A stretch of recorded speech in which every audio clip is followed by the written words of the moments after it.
What if the greatest rock band in history was just one decision away from complete destruction?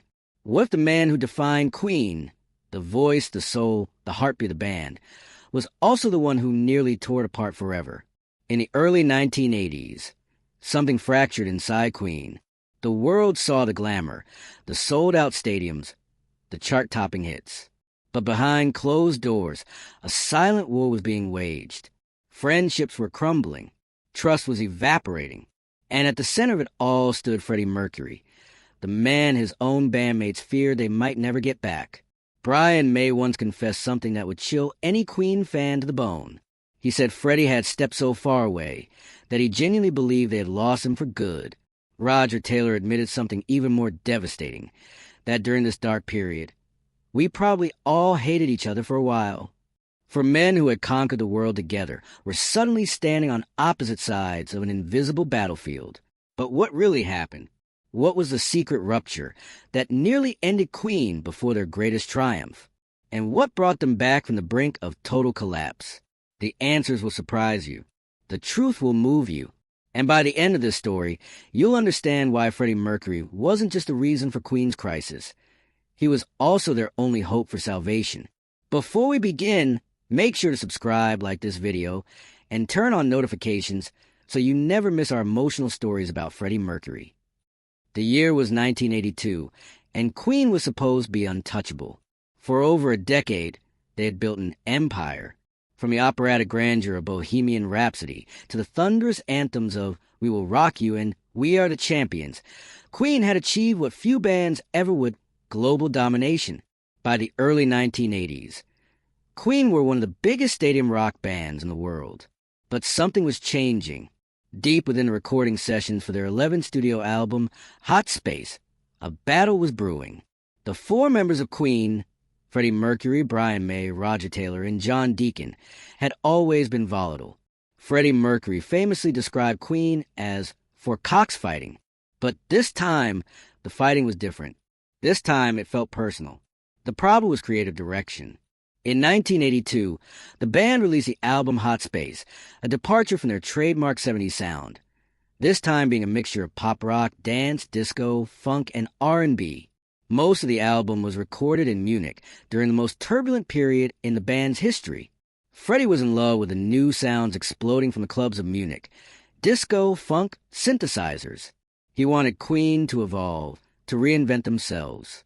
John Deacon, the quiet bassist who had written their massive hit, Another One Bites the Dust, was on Freddie's side. Mercury and Deacon enjoyed the new soul and funk influences, but Taylor and May were less favorable and were critical of the influence Mercury's personal manager Paul Prenter had on him. Brian May, the guitarist whose soaring melodies had defined Queen's sound, was horrified. He wanted rock. He wanted power. He wanted the Queen that had conquered stadiums, not dance floors. Roger Taylor, the fiery drummer with a temper to match his thunderous playing, sided with Brian. The battle lines were drawn. Co-producer Mac added, he used to get pretty annoyed working with the others because it was always Brian saying, it needs to be more rock and roll. The studio in Munich became a war zone. Arguments erupted daily. Silences stretched for hours. When the conflict became too much, Mac sought refuge in a bar across the road from the record plant. It was somewhere for me and John Deacon to get some peace and quiet. But there was another element poisoning the well, a man named Paul Prenter, Freddie's personal manager. According to Mac, Queen's producer, Prenter loathed rock music and was in Mercury's ear throughout the Hot Space sessions. May was also scathing of Prenter, Mercury's manager from 1977 to 1984, for being dismissive of the importance of radio stations and their vital connection between the artist and the community, and for denying them access to Mercury. The other three members of Queen watched helplessly as Freddie drifted further into Prenter's orbit. May states, this guy, in the course of one tour, told every record station to fuck off. When Hot Space was finally released in May 1982, the reception was brutal. Their disco and funk-infused 1982 album, Hot Space, didn't even crack the top 20 in America.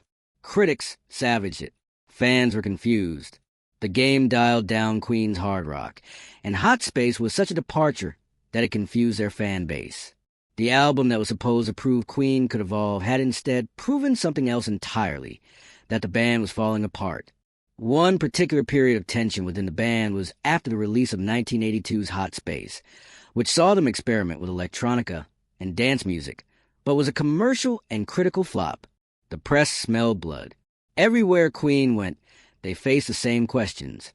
Was this the end? Had Queen lost their magic? Had Freddie Mercury finally pushed too far? Freddie refused to apologize. "I like to try everything once, and I'm not scared of pitfalls. I love the challenge, and I like to do things which aren't part of the mainstream for me." But behind closed doors, he felt the weight of the failure crushing him. He had pushed for this sound. He had fought for this direction.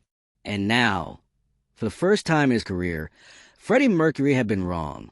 The band that had seemed invincible was suddenly fragile. The brotherhood that had survived a decade of pressure was cracking under the weight of resentment, exhaustion, and creative betrayal. And the worst was yet to come. In the shadows of Munich, Freddie Mercury was making plans. Secret plans. Plans that would push Queen to the very edge of oblivion. He didn't tell Brian. He didn't tell Roger. He didn't even tell John. By the time they found out, it would be too late. The call came in 1983, and it changed everything. CBS Records had approached Freddie Mercury with an offer he couldn't refuse, a solo record deal, a chance to step outside of Queen and create something entirely his own, a chance to explore the musical territories that his bandmates had resisted for years. Freddie said yes. In contrast to Queen's typically rock-oriented work, Mercury and co-producer Reinhold Mack drew on disco, dance music, and pop influences from Mr. Bad Guy, all of which had surfaced on Queen's previous studio album, Hot Space, 1982, also produced by Mack. Mercury stated, "I had a lot of ideas bursting to get out, and there were a lot of musical territories I wanted to explore, which I really couldn't do within Queen." What Freddie didn't fully realize, or perhaps didn't want to acknowledge, was how deeply this decision would wound his bandmates. To be fair, he wasn't the first. Queen drummer Roger Taylor actually went solo first, releasing his 1981 album Fun in Space before Mercury even signed his record deal. But Freddie's solo venture felt different. It felt like abandonment. After the commercial and critical disappointment that was Queen's Hot Space, combined with exhaustion from their constant touring, the band collectively decided to take a break, where they could pursue different avenues of music. But what started as a break began to feel like a divorce. Freddie retreated to Munich, working obsessively on what would become Mr. Bad Guy. Mercury and producer Reinhold Mack began working on Mr. Bad Guy in 1983. The singer-songwriter had just finished massive tours across North America, Europe, and Japan. Back in England, Brian May watched with growing dread. The guitarist, who had shared stages with Freddie for over a decade, felt something he had never felt before. Fear. Fear that the brotherhood was ending. Fear that Queen was dying. May said, "I think that we probably all hated each other for a while." Those words, spoken years later, carried the weight of confession. The most successful band in British rock history had reached a point where its members couldn't stand to be in the same room. By the time Mercury performed drunk at their show in Auckland, Queen had agreed to take a year off after the tour. "I think that we probably all hated each other for a while," said May. The decision was made. Queen would go on hiatus. An indefinite pause. No recording. No touring. No communication. The silence that followed was deafening. Brian channeled his pain into his own project, Starfleet Sessions, a collaboration featuring guitar legend Eddie Van Halen. Freddie went on to make Mr. Bad Guy, and Brian produced the Starfleet Sessions album, which featured guests like guitar legend Eddie Van Halen. Roger explored his own musical interests.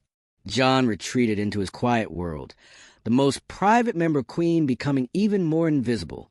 And Freddie? Freddie was in his element, or so it seemed. Freddie Mercury was happy to break away from Queen for a moment to fully express himself. "I've put my heart and soul into this album. It has some very moving ballads, things to do with sadness and pain, but at the same time, they're frivolous and tongue-in-cheek, because that's my nature," he said.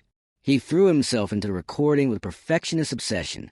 Recording was taxing on Mercury, as he took part in everything from performing the tracks, including vocals, piano, and synthesizer, arranging the orchestration, and working with the sound engineers. But even in his creative freedom, there were cracks in facade. I don't think Freddie really wanted to go solo, Taylor said in A Kind of Magic. It's just that he got an awful lot of money from CBS. When it came down to actually doing a solo album, he did sort of miss us. He used to ring me up, and I'd have to fly to Munich to do his background vocals. The calls came late at night. Freddie's voice on the other end, asking Roger to come help with harmonies, asking about the old days, asking questions that sounded almost like loneliness.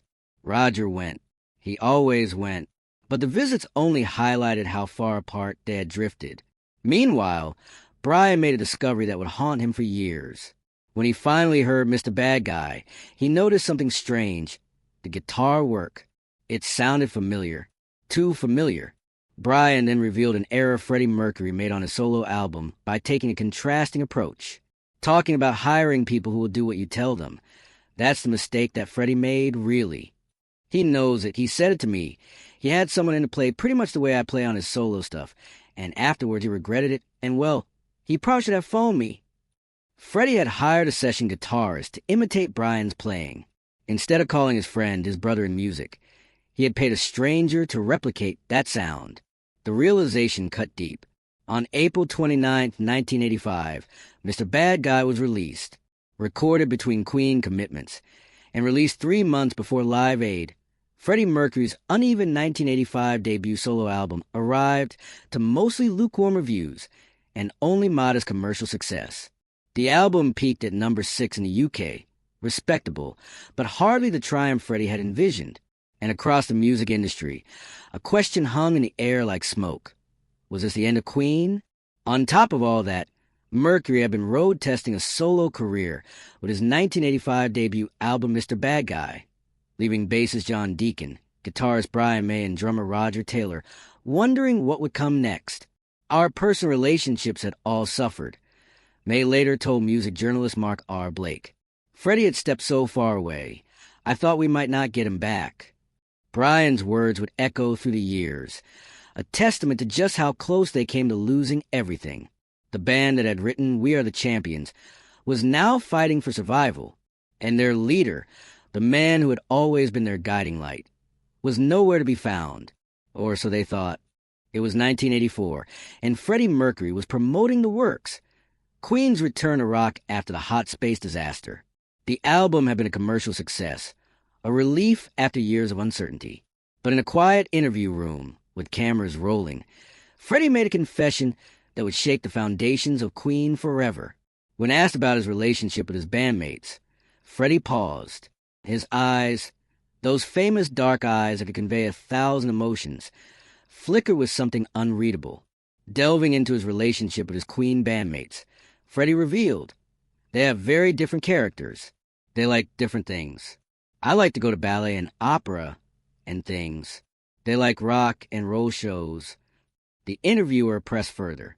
After so many years together, what was it that kept Queen going? Freddie's response was a lightning bolt.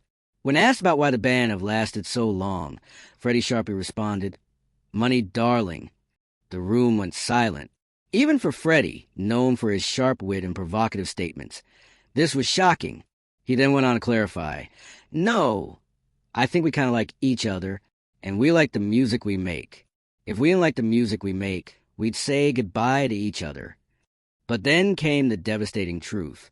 But the real bombshell he dropped was when he confessed immediately after that, there's nothing else left. But the music is still there, and that's basically it. Nothing else left. 3 words that laid bare the reality of Queen in 1984. For men who had created some of the most beautiful music in rock history, bound together not by friendship, not by brotherhood, but by the music itself. Remove the songs, and there was nothing holding them together. The confession spread through the music press like wildfire. Fans were devastated. Critics seized upon it as evidence of Queen's imminent demise. And within the band itself, the words hung in the air like an accusation. Brian May heard the interview. Roger Taylor heard it. John Deacon heard it. None of them responded publicly. But privately, the damage was done. Their relationship as a band was functional, but on a personal level was almost non-existent. In an interview, whilst promoting their 1984 album The Works, Freddie even admitted that there was nothing else left between them.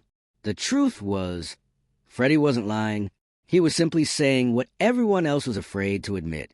The years of arguments, the creative battles, the exhausting tours, they had taken their toll. Queen were rational, intelligent guys. When they came together, they were like the Four Musketeers. But there were disagreements. Oh, we argued about everything. May concurred, but it was usually for the good of the music. We all believed passionately in what we were doing, but passion had a price, and that price was personal connection. Though they all had disagreements, those between Freddie and guitarist Brian may seem to have been the most prominent. In one 1984 interview, Freddie revealed that he would only have to be in the same room as Brian for a few minutes before they started bickering. "I haven't hit him yet," Freddie joked, before adding, "but there's still time." Behind the humor was a painful truth. Two men who had once shared everything, dreams, stages, triumphs, could now barely tolerate each other's presence. But it was regularly Brian and Roger that didn't see eye to eye. We had big, big dreams. We wanted it all, and we felt we had what it takes, Brian said. "It's funny because if it had been just me and Roger, we would never have stuck together." The band dynamic was fracturing in multiple directions. Brian and Roger clashed constantly. Freddie was drifting away. John, quiet, steady John, seemed to be disappearing into himself. Despite being so well aligned in some respects with Roger, there is still not a single subject we don't have opposite opinions about, Brian went on to say. We needed someone who would be the diplomat. If he saw a situation that was arising between me and Roger, he would manage to find a way through a compromise. Ironically, that diplomat was Freddie. The same man who seemed to be pulling away from the band was also the one who held it together. When Brian and Roger's arguments threatened to tear Queen apart, it was Freddie who found the middle ground. Freddie who smoothed the edges. Freddie who reminded them why they were there. He remembered one of Freddie's regular mantras he'd recite to media about the band's ethics. One of Freddie's great catchphrases was, "We don't compromise."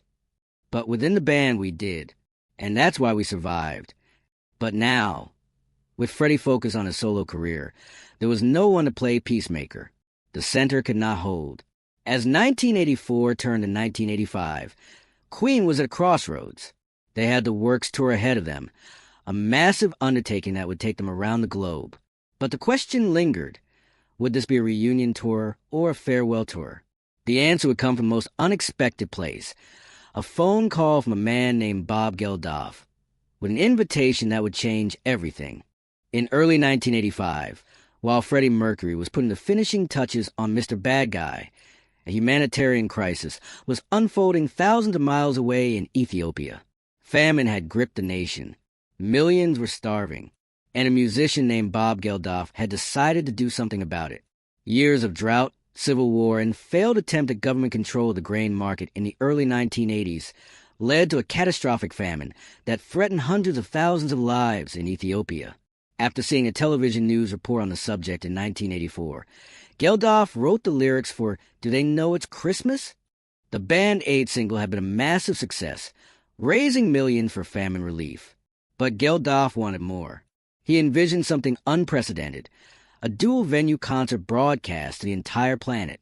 Live Aid was a two-venue benefit concert and music-based fundraising initiative held on Saturday, July 13, 1985. Billed as a global jukebox, Live Aid was held simultaneously at Wembley Stadium in London and John F. Kennedy Stadium in Philadelphia. Every major artist in the world was invited. The Rolling Stones, David Bowie, Paul McCartney, Madonna, U2, and yes, Queen. But there was a problem. Queen were not originally meant to perform at Live Aid. Organizer Bob Geldof believed their star had risen and fallen, adding, "I was asked to call them and get them to do it. Frankly, I didn't care because if you want one word to explain why punk happened. Queen. Geldof didn't want Queen. To him, they were relics of a bygone era, the excess and theatricality that punk had rebelled against. He only reached out because promoter Harvey Goldsmith pushed him to do it. And when Geldof finally made the call, Queen almost said no. We definitely hesitated to say yes, recalled guitarist Brian May. We had to consider whether we were in good enough shape. The chances of making fools of ourselves were so big. This wasn't false modesty. Queen genuinely doubted themselves. After the Hot Space debacle, after Freddie's solo venture, after years of internal conflict, they weren't sure they could still deliver. Queen almost didn't accept Geldof's invitation. For one thing, they were worn out from touring all spring. When Geldof and Ure left Queen off an earlier fundraiser, the band AIDS single, Do They Know It's Christmas? Mercury remarked to his bandmates, I'm a bit old, according to Blake's book. Freddie's comment, I'm a bit old, was classic Mercury deflection. Underneath the quip was genuine insecurity. Was he still relevant? Could Queen still command a stage? May recalled to Blake, we had to consider whether we were in good enough shape to do it. It would have been easier not to do it, as the chances of making fools of ourselves were so big. The band was on the verge of declining. It would have been easier, safer. They could have continued their separate paths.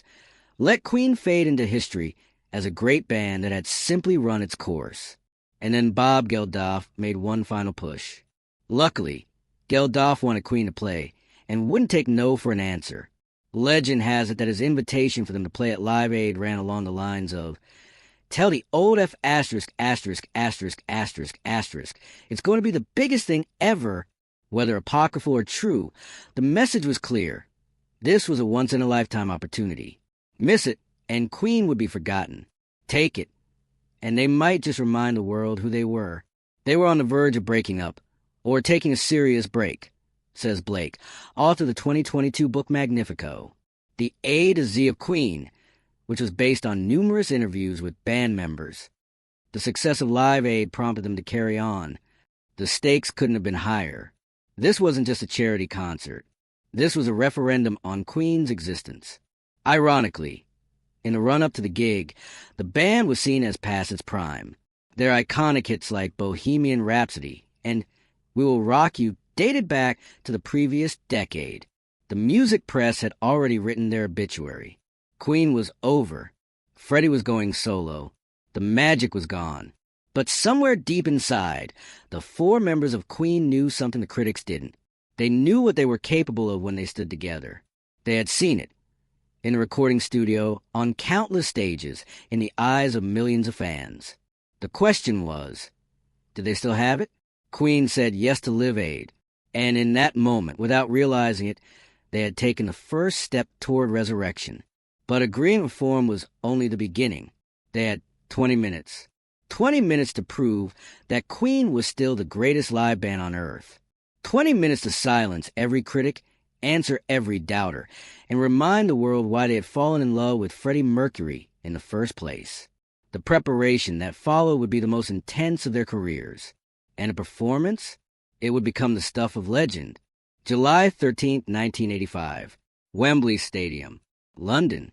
It was one of the largest satellite link-ups in television broadcasts of all time. An estimated audience of 1.9 billion people in 150 nations watched the live broadcast, nearly 40% of the world population. Nearly 2 billion human beings were watching. The entire planet, united for a single cause, staring at their television screens, waiting. And at 6:41 p.m., Queen took the stage.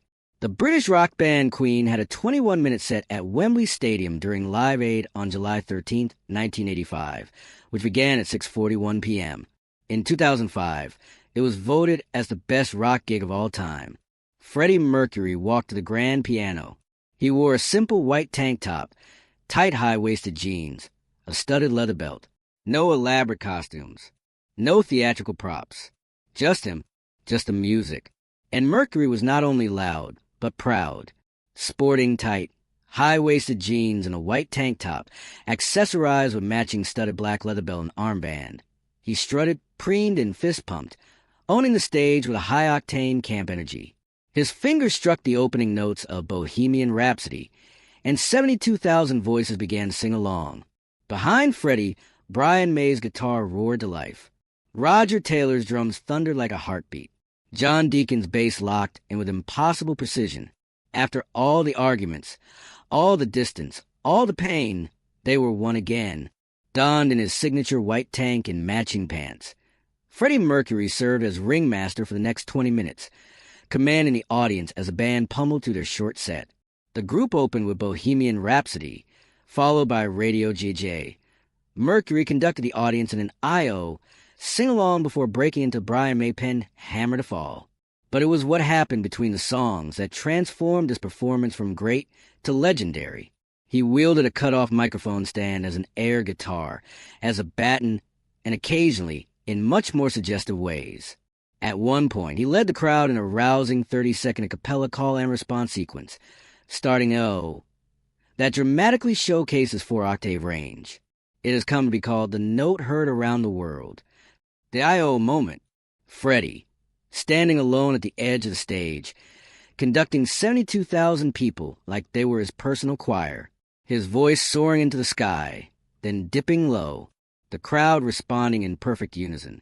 A conversation between one man and an entire stadium. Mercury's powerful, sustained note during the cappella section came to be known as the note heard round the world. In 2005, John Harris wrote, "Those who compile lists of great rock frontmen and award the top spots to Mick Jagger, Robert Plant et al. Are guilty of a terrible oversight. Freddie, as evidenced by his Dionysian Live Aid performance, was easily the most godlike of them all." Watching from backstage, other artists stood in stunned silence. These were legends in their own right: David Bowie, Elton John, The Who, Paul McCartney. And yet, in this moment, they knew they were witnessing something that transcended normal performance. "You bastards," Elton John said jokingly to band following their set. "You stole the show." Bob Geldof himself, the man who hadn't even wanted Queen at Live Aid, was transformed. Queen were absolutely the best band of the day, he remembered. They played the best, had the best sound, used their time to the full. They understood the idea exactly, that it was a global jukebox. They just went and smashed one hit after another. It was the perfect stage for Freddie, the whole world. And he could ponce about on stage doing We Are the Champions. How perfect could it get? 20 minutes, 6 songs. And Queen had reminded the world exactly who they were. With more than 1 billion people watching around the world, it was a huge advert for them, says Blake. And people were talking about it the next day.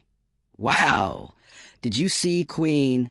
Some 2 decades after the applause died down and the fans went home, a 2005 poll of more than 60 music industry insiders deemed those brief 20 minutes to be the world's single greatest rock performance ever. When Freddie walked off that stage, drenched in sweat, his voice raw from giving everything he had, something had changed. Freddie's long-term lover, Jim Hutton, had never been to a gig before Live Aid. In his memoir, Freddie and Me, he described the aftermath of Queen's all-conquering Live Aid performance on that historic day at Wembley Stadium. When he came off, he rushed to his trailer, and I tottered behind like a puppy. His first words were, "Thank God that's over. Thank God that's over." Such a simple phrase. Such a human moment. Beneath all the bravado, Freddie Mercury had been terrified. He had doubted himself. He had feared failure. And he had triumphed anyway. The stratospheric acclaim that Queen garnered after their triumphant Live Aid performance, however, helped the band patch things up behind the scenes. Their popularity was at an all-time high, and a subsequent tour the following year saw the band sell out Wembley Stadium twice and culminated in an epic show at Nebworth in front of 120,000 fans. The crisis that threatened to tear Queen apart began to heal. The resentments that had built up over years of conflict started to fade. The nothing else left that Freddie had spoken just a year before was replaced by something new, a rekindled purpose, a renewed brotherhood, a reason to keep going. Live Aid didn't just save Queen's career. It saved Queen itself. After Live Aid, everything changed. Queen's 3-year-old greatest hits rose 55 places into the top 20, followed by Freddie Mercury's Mr. Bad Guy. Record sales skyrocketed. Phone lines at their management office lit up with offers. The band that had been written off as yesterday's news was suddenly the most talked-about act in the world. But more importantly than any chart position or sold-out show, something healed within Queen itself. Queen signed up to play Live Aid, and as Mercury hammered out the opening notes to Bohemian Rhapsody on a grand piano in front of 72,000 people at Wembley Stadium, their doubts and fears evaporated, together with the uncertainty that had surrounded them. The arguments didn't disappear entirely. They were still Queen, four strong personalities with four different visions. Those songs were generated during periods of stress.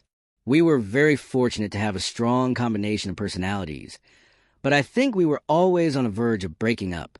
Oddly enough, that's where we got our strength, because we were pulling in different directions. We had four varied talents between us.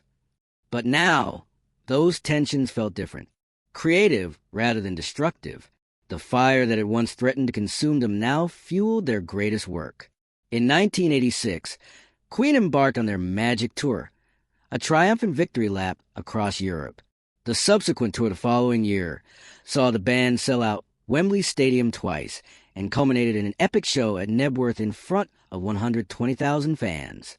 Sadly, their Knebworth performance would be the final time Freddie Mercury would perform live with Queen, though they kept on making music up until his death. 120,000 fans at Knebworth, the largest crowd Queen had ever performed for, and unknowingly, the last time Freddie Mercury would ever stand on a concert stage. Mercury was diagnosed with AIDS in 1987. The diagnosis came quietly. Freddie told only his closest friends at first. The world would not learn the truth until November 1991, just one day before Freddie passed away. But his bandmates knew, and in those final years, something beautiful emerged from the tragedy. May later said, "We were aware of that because we knew that we were going to lose Freddie at some point. So it was us trying to find the end before we got there, and it sort of united us, galvanized us. I think part of us disbelieved that we were going to lose Freddie, but there was that sword hanging over, and it was said to a certain extent. At the very end, Freddie was saying, 'Just write me more lyrics. Guys, I want to sing everything I can before I go, and then you guys can finish it off.' The man who had once stepped so far away that Brian feared losing him forever was now pulling them closer than ever. Every recording session became precious. Every moment together, a gift. Sometimes he wasn't able to vocalize, and in a sense, this is going to sound very strange, but I think Roger and I kind of vocalized for him in writing some of the lyrics, because he was almost beyond the point where he could put it into words. So things like The Show Must Go On, in my case, or Days of Our Lives, in Roger's case, were things that we gave to Freddie as a way of him working through stuff with us. The Show Must Go On, perhaps the most powerful song Queen ever recorded, an anthem of defiance against the darkness. Written by Brian, sung by Freddie with every ounce of strength he had left. On November 24th, 1991, Freddie Mercury died at his home in Kensington, surrounded by those who loved him. He was 45 years old. Reflecting on Freddie's death, Brian May later revealed that losing Freddie was like losing a brother. We handled it in different ways. Brian revealed the way he dealt with Freddie's death. For a time, I really wanted to escape from Queen. I didn't want to know about it. I think that was my grieving process. But I'm very proud of what we did together. Roger admitted that he's never gotten over losing Freddie. None of us have. I think that we all thought that we would come to terms with it quite quickly, but we underestimated the impact the loss had on our lives. I still find it difficult to talk about. For those of us left, it is as though Queen was another lifetime entirely. John Deacon, the quiet bassist who had always been closest to Freddie, made his choice. John Deacon himself made a rare public statement in the aftermath of Freddie Mercury's passing, saying, "As far as we are concerned, this is it. There is no point carrying on. It is impossible to replace Freddie. He retired from music entirely, never performed publicly again. But Queen's story didn't end. The music lived on. The legacy grew. And the brotherhood that had nearly shattered in the early 1980s became the foundation for something eternal. It was clear how much Freddie Mercury meant to his Queen bandmates. After the legendary frontman passed away, his irreplaceable talent and presence left a void not only in the band but in the hearts of Brian May, Roger Taylor, and John Deacon. They were evidently incredibly close, with Brian even referring to their relationship as being like brothers in recent years. The crisis that Freddie Mercury caused had, in the end, made Queen stronger. The rupture had forced them to confront uncomfortable truths. The distance had taught them the value of closeness. And the reconciliation had given them some of the most precious years of their lives together. Was Freddie Mercury the reason for Queen's crisis? Yes. Was he also the reason they survived? Absolutely. Because in the end, Queen wasn't just a band. It was a brotherhood. Fractured, imperfect, often dysfunctional, but bound by something stronger than disagreements. Bound by music. Bound by history. Bound by love. And that love, complicated as it was, is what made Queen immortal. If this story touched your heart, subscribe to the channel and share it with someone who loves Freddie Mercury. If this story inspired you, remember, even legends face battles unknown to the world. Subscribe, leave a like, and share this video with someone who loves Freddie Mercury.